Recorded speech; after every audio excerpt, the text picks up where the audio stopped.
Today we are here at the Embassy of Egypt, and we have a couple of questions that we would like to ask the Ambassador of Egypt. So first question would it be, how would you describe Ljubljana compared maybe to the city Cairo? Differences? First of all, thank you to come and meet me and really to raise some of the issues we will be talking about today. And I'm very happy that young people like you are interested not only in Slovenia but to look outside the country and looking in the Middle East. Saying this, I would like, of course, to tell you that if we compare Cairo to Ljubljana, the differences are quite important and significant. First of all, in number, population in Ljubljana is, I think, around 400,000 people. In Cairo, people during daytime are 20 million or plus, and at night time around 12 to 15 million. The population in Egypt in general is, of course, nothing to compare in number to Ljubljana. Slovenia is actually a small country, but very diversified and very interesting, because what is to be really similar about Egypt and Slovenia, if we try to see, though the number of population, though the the size of the country itself, but you do have something that is very similar to us, is diversity. You do have the sea, you do have the mountains, you do have the valleys, and you're a very colorful country, as well as we are. We do have ancient Egypt, we have history, we have the sea, we have the desert, and I think that for a foreigner who comes to Slovenia, he would definitely see so many things, and as well in Egypt. So I think that's how we can see similarities.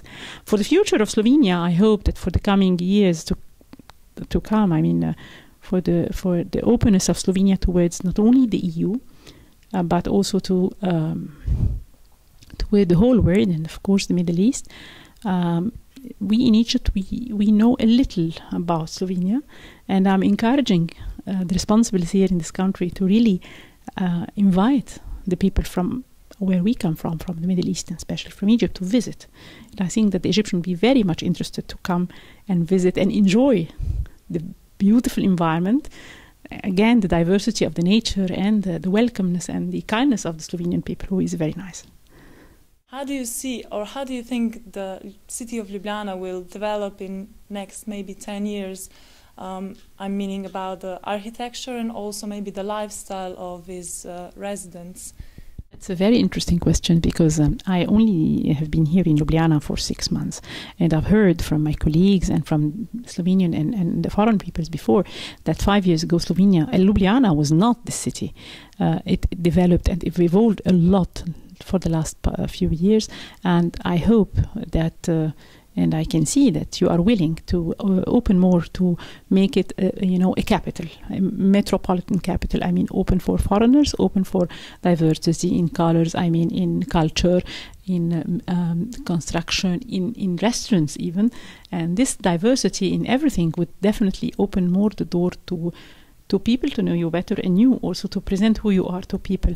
I can see Slovenia, if for this space of things, I would see that Slovenia in 5 years or 10 years from now would develop to be definitely a more vibrant city, especially with young generation like you, who are totally full of energy to, to let this city being, a European city, a typical European city. And this is, I think, is going to happen in few time. I wish and I think it will be. How would you compare attitude of people towards drinking water in Slovenia with the attitude towards it in Egypt? Of course, that's really probably different, but maybe if you could describe it. The whole issue of water is totally looked upon from where we come from this region of the Middle East, especially Egypt. That is not the Middle East, and in this case it will only be Africa in this case. We do have, of course, the longest river of the world, the Nile River, and we know that we are blessed since the Pharaoh's time with the Nile River. It's all the life of the Egyptian is raised around this very small line between the two sides borders of the Nile, and I think that the Egyptians are used to have this bless. Nowadays we discover that we have to be more wise in using our water, though it's still much, But though it is much, and we are not threatened in the very meaning of the word, but we still have to be quite aware and wise in the consumption of water, whether it's the daily consumption or irrigation or whatever.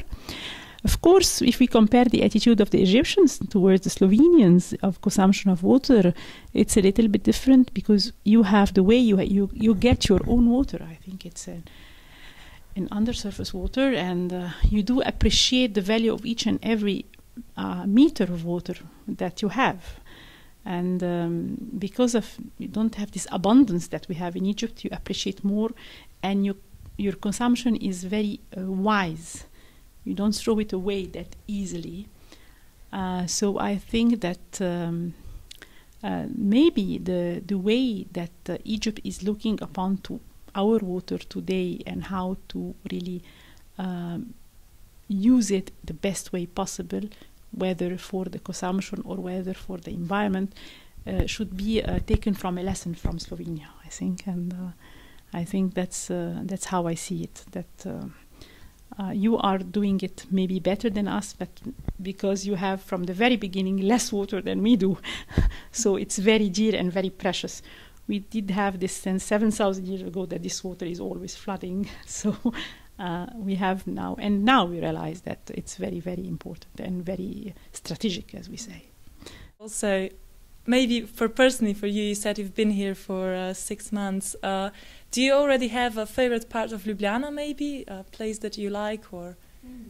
Because I'm coming from a city who is around the Nile, so for the Ljubljana is very sweet to my heart as well. And I like old towns and typical, places. And here the center is very typical. It's very, very nice, and I love in my empty time or my leisure time, whether alone with my family, to go around just for the sake of looking to the buildings and looking to the Ljubljana. It's very nice. It's very pleasurable, and as well going to the forests and gardens around the city, especially in Tivoli, and where the residence of Egypt is.